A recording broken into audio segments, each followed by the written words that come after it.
अस्सलामु अलैकुम वरहमतुल्लाहि ताला वबरकातुहू। जैसा कि आप सभी भाइयों को ये मालूम है कि इस गुस्ताख रसूल पाखंडी बाबा को गिरफ़्तार अभी भी नहीं किया गया है, जो कि हमारे देश में रह कर के खुलेआम ऐसे ऐसे बयानात दे करके इस देश के अमन को ख़राब कर रहा है।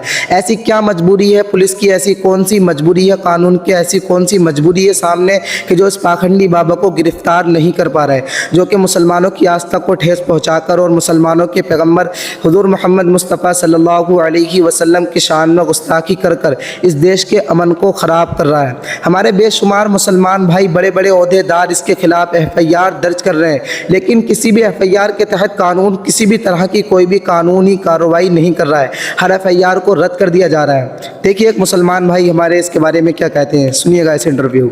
देखिए आज हमने महाराष्ट्र की DGP मैडम रश्मि शुक्ला जी से मुलाकात की। आप तमाम ने देखा महाराष्ट्र के अंदर कुछ दिन पहले गुस्ताख रसूल रामगिरी महाराज ने कुछ ऐसी टिप्पणियां की जिसकी वजह से देश का ही मुसलमान का नहीं पूरी दुनिया भर के मुसलमानों के दिलों को ठेस पहुंचाई है। उन्होंने हमारे हुजूर मोहम्मद मुस्तफ़ा सल्लल्लाहु अलैहि वसल्लम की शान में गुस्ताखी की।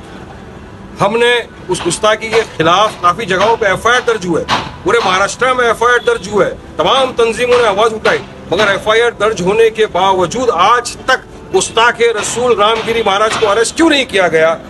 क्यों उसको महाराष्ट्र की सरकार बचा रही है? क्या शिंदे साहब उसको बाजू में बैठ के ये बोल रहे हैं कि तू बोल अब तेरे साथ है? महाराष्ट्र में चुनाव आ रहा है, हम सबको पता है, लेकिन सरकार चाहती है पोलराइज करना, इनको हिंदू मुसलमान कराना है। इसीलिए कहीं ना कहीं से उठा के अपने इन टट्टू जैसे लोगों को भेज देते, जाइए आप मुसलमानों को गाली दीजिए, इस्लाम के बारे में अनाप शनाप बकिए, उनकी भावनाओं का हट पहुंचाइए, हम आपके साथ खड़े।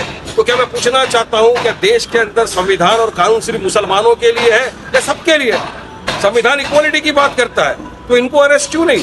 हमारी ही एक उल्लेमा थे मुफ्ती सलमान अजहरी साहब, उन्होंने किसी की शान में गुस्ताखी नहीं की, किसी की दिलों को आहट नहीं पहुंचा, एक अशार पड़ा, उनको 2 घंटे में FIR करके अरेस्ट कर लिया गया और आज तक सलाखों के पीछे जेल में।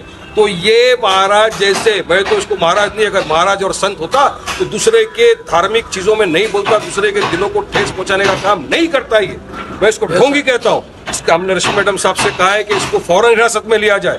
सिर्फ FIR से काम नहीं होगा, अगर गिरफ्तारी नहीं हुई तो हम संवैधानिक तौर से इसका एहतजाज करेंगे, रास्ते पे हमको उतरना पड़ेगा।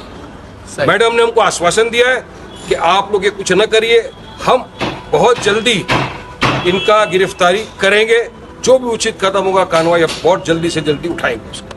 आप सभी ने, लेकिन हमारे इसी देश में रहने वाला एक मर्द मुजाहिद कि जिसे मुफ्ती सलमान अजहरी कहा जाता है, उन्होंने एक प्रोग्राम में जाकर के 2 लाइनें कही और उन 2 लाइनों की वजह से एक अंधभक्त ने उनके खिलाफ FIR दर्ज की और उन्हें एक ही FIR के तहत गिरफ्तार कर लिया गया और अब 7 से 8 महीने का वक्त गुजर चुका है, उन्हें अभी रिहाई नहीं मिली है। उनकी गिरफ्तारी होने की वजह यही है, उनको रिहाई ना मिलने की वजह यही है कि वो मुसलमान हैं, मुसलमानों के लीडर हैं, और इस पाखंडी की गिरफ्तारी ना होने की वजह यह है कि एक हिंदू है, पाखंडी है, क्योंकि इसका ये कहना है कि महाराष्ट्र की पुलिस साधुओं के हुक्म पर चलती है।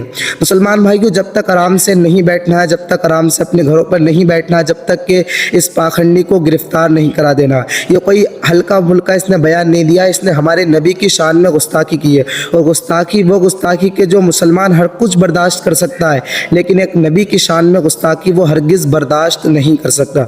तो मुसलमान भाइयों, ज़्यादा से ज़्यादा आवाज़ उठाओ और ज़्यादा से ज़्यादा इसकी गिरफ्तारी की मांग करो, ताकि इसे कड़ी से कड़ी सज़ा मिलनी चाहिए, ताकि आने वाले इसके बाद कोई भी इस तरह की हमारे नबी की शान पर उंगली ना उठाए। इस वीडियो को तमाम मुसलमानों तक ज़्यादा से ज़्यादा शेयर करना।